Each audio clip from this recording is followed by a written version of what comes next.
అభిరా అభిరా అభిరా బిరా బిరా అభిరా అభిరా అభిరా అభిరా అభిరా అభిరా బిరా బిరా అభిరా అభిరా అభిరా మంచికి మారు పేరేలే మన హీరో అభిరా అందరికీ ఆత్మ బంధువులే మన హీరో అభిరా కష్టమొచ్చినా నష్టమొచ్చినా ఎప్పుడు మనతో ఉంటాడు అభిరా అభిరా అభిరా బిరా బిరా అభిరా అభిరా అభిరా అభిరా అభిరా అభిరా బిరా బిరా అభిరా అభిరా అభిరా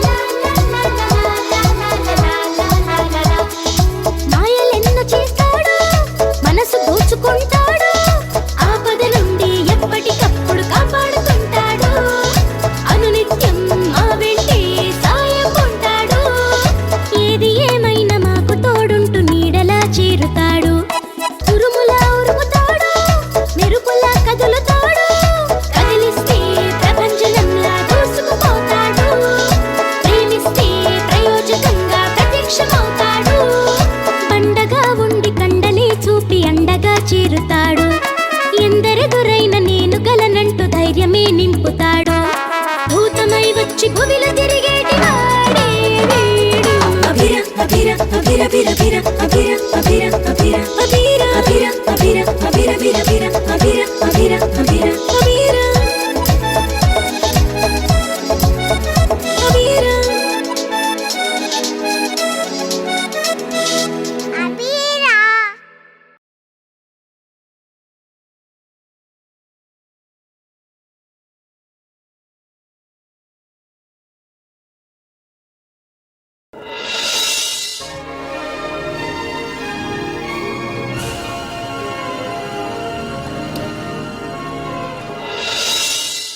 ఆదిత్య బాబు ఇక్కడే ఉన్నావా? నువ్వు పైన ఉన్నావు అనుకునే పాలు అక్కడికి తీసుకెళ్తున్నా. ఆదిత్య బాబు, టీను ఎప్పుడు కళ్ళు తెరిచిద్దే? పొద్దుటి నుంచి చూస్తున్నా, అసలు బయటకు కూడా ఎక్కడికి వెళ్ళినట్లేదే. నిన్న స్కూల్లో ప్రమాదం జరిగినప్పటి నుండి టీను చాలా భయపడిపోతుంది తాత. పెద్ద ప్రమాదం ఏమీ కాదు తాత. టీనునేమో ఇదిగో ఇలాగే నా భుజంపై కూర్చునుంది. అనుకోకుండా అక్కడున్న ఒక మొక్కలో పడిపోయింది. ఇంతలోనే ఆ మొక్కలో అనుకోకుండా మంటలు లేచాయి. అంతే, టీను ఆ మంటలో చిక్కుకుంది. టీను ఎలాగోలా బయటపడిందిలే, కానీ మళ్ళీ అలాగే జరుగుతుందేమోనని ఇప్పటి వరకు భయపడుతూనే ఉంది. కానీ బాబు, మొక్కలో మంటలు రావడం ఏంటి ఇంతగా ఉందే? అలా అందరికి అనిపించింది కాబట్టే మా ప్రిన్సిపల్ ప్రొఫెసర్ని పిలిపించింది. ఆ మొక్క కాలిపోయిన తర్వాత మిగిలిపోయిన బూడిదను పరీక్ష చేసి ఏవో రసాయన చర్య వల్ల అలా జరిగిందని చెప్పారంట. అది సరే బాబు, టీను మొక్కలో పడిపోవటం ఏంటి? అబ్బా, అదేం లేదు తాత. దాని గురించి ఎక్కువగా ఆలోచించకు.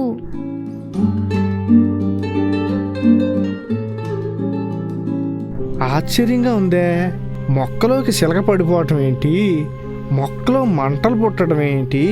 భగవంతుడా, ఆదిత్యబాబు ఇక్కడికి వచ్చినప్పటి నుంచి ఏదో ఒక ప్రమాదంలో సిక్కుకుంటూనే ఉండడు. ప్రతిసారి నువ్వే కాపాడుతున్నావు.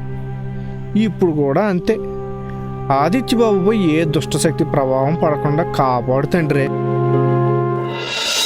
కసం హసం భైరవ భట్, కసం హసం భైరవ భట్, జటక్ మటక్ భైరవ హట్.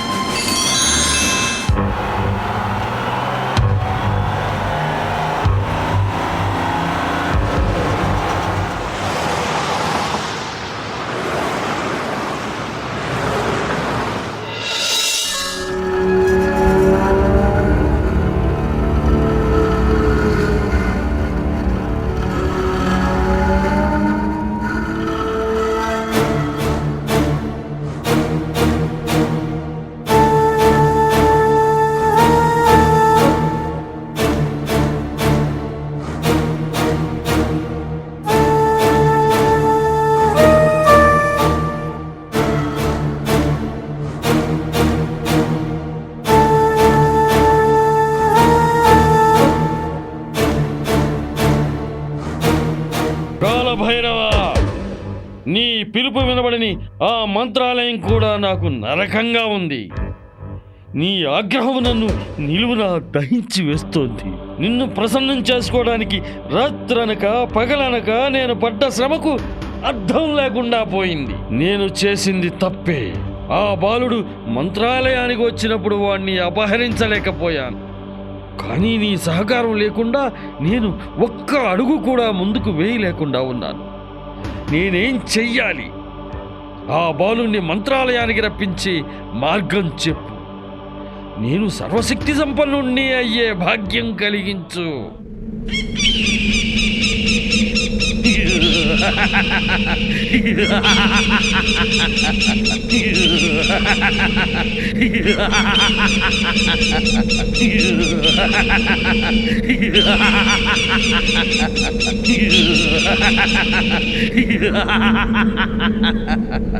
ధన్యోస్మి కాలభైరవ, ధన్యోస్మి.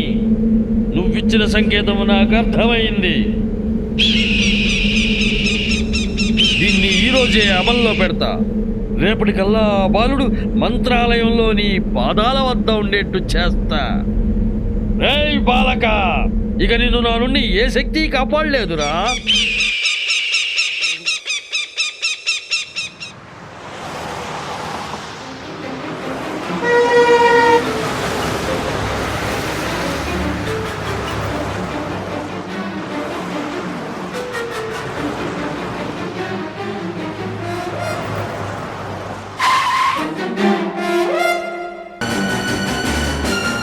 చటక్ మటక్ భైరవ, కసం హసం భైరవ.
ఏంటో ఆయన ఏం చేస్తున్నారో అర్థం కాదు. ఒకసారి అభిరాని సృష్టించారు, ఏమైంది? ఆ శక్తి ఆయనకే ఎదురు తిరిగింది. తర్వాత అంత కష్టపడి మొక్కను తయారు చేశారా, ఏమైంది? దాని బూడిది కూడా దక్కలేదు. ఇప్పుడు ఇదేదో ఆయన గిసుకురాదా? నాకు అర్థం కదా. ఆ చేసేదేదో నాకు వివరంగా చెప్తే నేనే చేసి పెడతాను కదా. ఎన్నో ఏళ్ళుగా చేస్తున్నారు దీక్షలు హోమాలు, ఏమొచ్చింది? ఓ పని చేస్తాను, ఆ బాలుడు ఎక్కడున్నాడో ఆ అంజనంలో చూసి గురువు గారి కంటే ముందే ఆ బాలుని పట్టి తెచ్చేస్తాను. గురువు గారికి మించిన శిష్యుడిని నేను అనిపించుకుంటాను.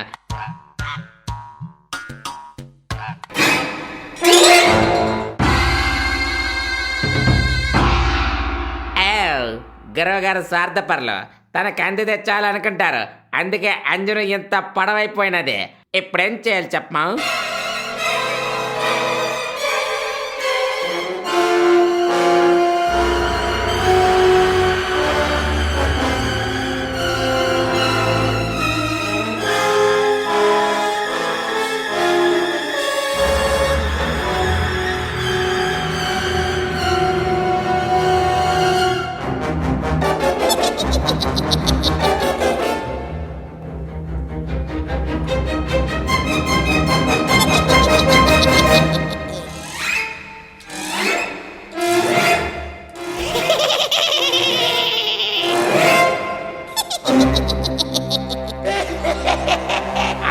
నా కొమ్మలు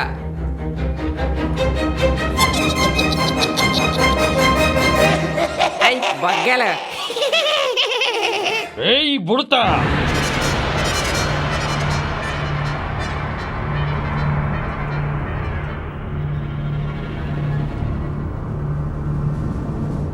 మూర్ఖుడా, ఏమిరా చేస్తున్నది? మన్నించండి గురువా, మీరు వెతికే ఆ బాలుని పట్టి తెచ్చి మీకు సాయం చేద్దాం అనుకున్నాను, అంతే. ఆ బాలుణ్ణి మన అధీనంలోకి తెచ్చుకోవడం అంత సులభమనుకున్నావురా?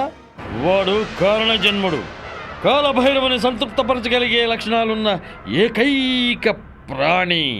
వాణ్ణి పట్టడం అంత సులభం కాదురా. అహోరాత్రులు ఆ బాలుణ్ణి ఎలా వశపరుచుకోవాలా అని నేను శ్రమిస్తుంటే నువ్వు నా దీక్షకే భంగం కలిగిస్తావా? నీకు శిక్ష తప్పదు. వద్దు గురువా, వద్దు. తప్పదు.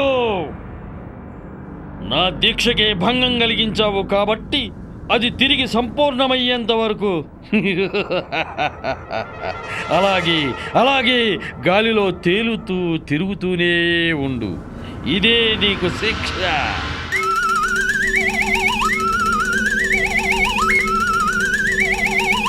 గురువా, వద్దు గురువా, ఈసారి మన్నించు, ఇంకెప్పుడు ఇలాంటి పొరపాటు చేయను.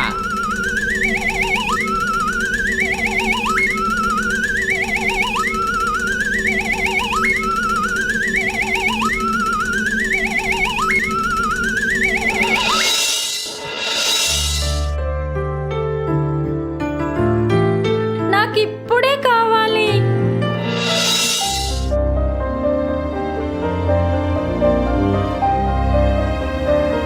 ఏమైంది సింధు? ఎందుకలా అరిచావు? ఏమైంది రంగయ్య? ఎందుకలా గట్టిగా అరిచింది? ఏం కావాలట? అది కాదమ్మా సింధు. రంగయ్య తాత, నువ్వు అత్తతో తర్వాత మాట్లాడుకో. నీకు చెప్పానుగా, నాకు ఇప్పుడే కావాలి. ఏం కావాలట దీనికి? ఒసేయ్, నీకేం కావాలో చెప్తే కదా మాకు తెలిసేది. నాకేం కావాలో రంగయ్య తాతకి చెప్పాను. ఏంటి దీని బాధ? ఏం కావాలట దీనికి? రంగయ్య తాత, నీకు చెప్పానుగా, నాకు ఇప్పుడే కావాలి. తీసుకురాపో. పాయసం అయిపోయిందమ్మా. ఇప్పుడు అర్థమైంది. మా సింధుకి పాయసం కావాలి. రంగయ్య చెప్తున్నాడు కదా పాయసం అయిపోయిందని. వేరే ఏదైనా తిను, ఫ్రిడ్జ్లో చాలా ఉన్నాయి. పాయసం కోసం ఎందుకు గోల చేస్తావు? నాకు పాయసమే కావాలి. నీకు పాయసమే కావాలంటే కాసేపు ఆగు, రంగయ్య చేసి పెడతాడు, సరేనా? కుదరదు, నాకు ఇప్పుడే కావాలి. అలా అంటే ఎలా? ఇప్పటికిప్పుడు కావాలంటే ఎలా కుదురుతుంది? ఒక 10 నిమిషాలు ఆగు, అంతలో అయిపోతుంది. నాకు ఇప్పుడే కావాలి. సింధు, ఇక్కడ లేదు కదమ్మా నీకు పెట్టడానికి. వండాలా వద్దా? వండాలంటే టైం పడుతుంది కదా. అదంతా నాకేం తెలీదు, నాకు ఇప్పుడే కావాలి. హేయ్, ఎందుకు అలా మొండిగా ప్రవర్తిస్తావు? పాయసం లేదేం లేదు, పో. రంగయ్య, దీన్ని బతిమిలాడుతుంటే ఇది ఇలాగే చేస్తుంది, కానీ నువ్వెళ్ళి నీ పని చూసుకో, పో. ఇలాగే బాబు నీతో వేగేది. సింధు, రంగయ్య తాత వండి పెడతానంటున్నాడుగా, ఇప్పుడే కావాలంటే ఎలా? నాకు ఇప్పుడే కావాలి. సింధు చూడు, టీను కూడా వచ్చేసింది. మన ముగ్గురం కలిసి ఆడుకుందామా? ఏడవకు సింధు, మనందరం ఆడుకుందాం. ఈలోపు రంగయ్య తాత పాయసం చేస్తాడు, ఆ తర్వాత ఎంచక్కా తాగొచ్చు.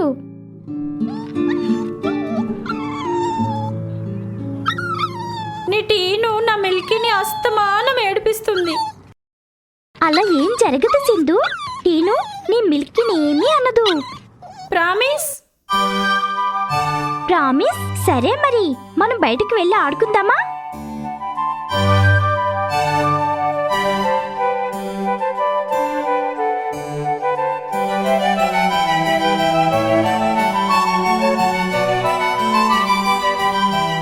అత్త, ఎందుకు నవ్వుతున్నావు? కాసేపట్లో రాక్షసులా తయారవుతావు.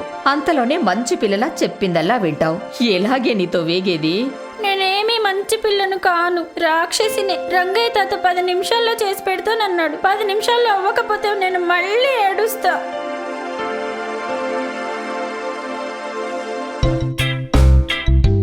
సింధు, ఈ లేజర్ లైటు నీకు కావాలా? నాకేం వద్దు. సరే సింధు, నువ్వు చెప్పు, మనం ఏ మాట ఆడుకుందాం? ఆదిత్య, మనం సైకిల్ ఆట ఆడదామా? సరే సింధు, మరి బయటికి వెళ్ళి ఆడుకుందామా? వచ్చేసరికి నీ కోసం పాయసం కూడా తయారైపోతుంది. సరే, కానీ ఆదిత్య, నాకు సైకిల్ తొక్కడం రాదుగా.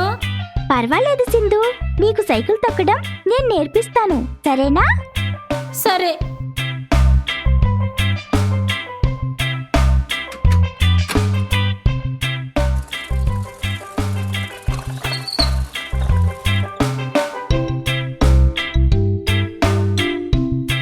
నువ్వేం భయపడకు సింధు, నేను సైకిల్ పట్టేసుకుంటాను.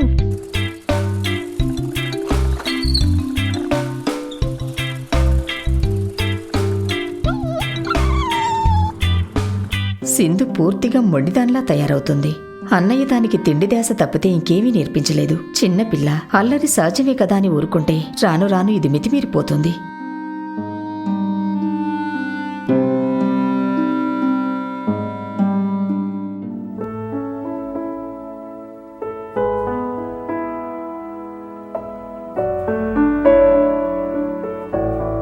ఇంట్లో సందడి లేదు. పిల్లలు ఇంట్లో లేరా శాంత? లేరండి, బయట వీధిలో ఆడుకుంటున్నారు. సింధు ఏడుస్తుంటే ఆదిత్య బయటికి తీసుకువెళ్ళాడు. దేనికి? సింధు ఎందుకు ఏడ్చింది? దాని గురించి తెలియందేముంది. ఏదైనా అనుకుంటే అది ఎప్పటికప్పుడు దాని కళ్ళ ముందు వచ్చి ఉండాలి. అలా జరగకపోతే ఇంతే సంగతులు. సింధుకేం తెలుసు శాంత, చిన్నపిల్ల. చెప్పాలంటే సింధు అంతా మొండిదానిలా కూడా తయారవడానికి కారణం మీ అన్నయ్యే. ఈ లోకంలో ఇంత స్వార్థపరులుంటారా అనిపిస్తుంది. అన్నయ్యదేముందిలేండి, నా బాధంతా సింధు గురించే. అసలు పద్ధతిగా పెంచడం లేదు దాన్ని. ఆదిత్యం చూస్తుంటే ముచ్చటేస్తుంది. చిన్నవాడైనా ఎంత ఓపిగ్గా ఉంటాడు. ఏదైనా పెంపకంలో ఉంటుంది శాంత. మీ అన్నయ్యకి అసలు మనసు లేదు. లేకపోతే చిన్నపిల్లాడు అని కూడా చూడకుండా ఆదిత్యనే ప్రమాదంలో పడేయాలని చూశాడు. నీ అన్నయ్య కదా అని ఊరుకున్నాను గాని లేకపోతే పోలీస్ రిపోర్ట్ ఇచ్చుండేవాణ్ణి. మీరు అనవసరంగా ఆయన గురించి ఆలోచించకండి. ఆయన మనసులో అన్ని దురాలోచనలే ఉంటాయని మనకు మాత్రం ఏం తెలుసు? ఇంత జరిగినా ఆయన మారడు. అలాంటి వారి గురించి ఆలోచించడం కూడా వేస్టే. మీరు వెళ్ళి ఫ్రెష్ అవ్వండి, నేను టీ తీసుకొస్తాను.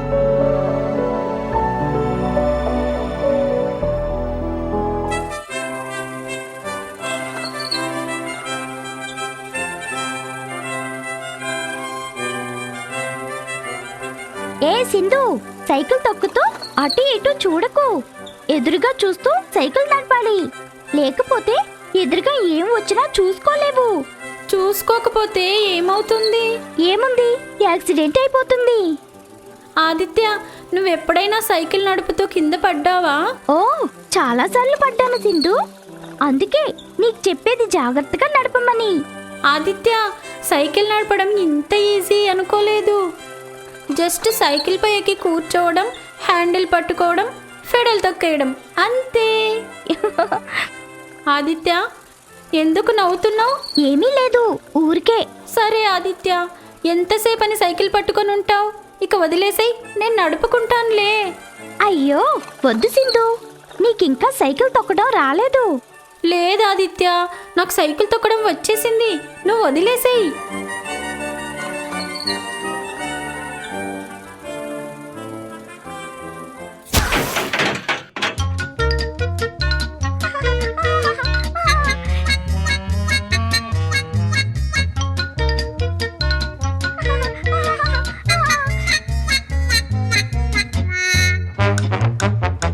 దెబ్బలు బాగా తగిలాయా సింధు? మరి కాక, నువ్వు కావాలనే నన్ను వెనుక నుండి నెట్టేశావు, నాకు తెలియదు అనుకున్నావా?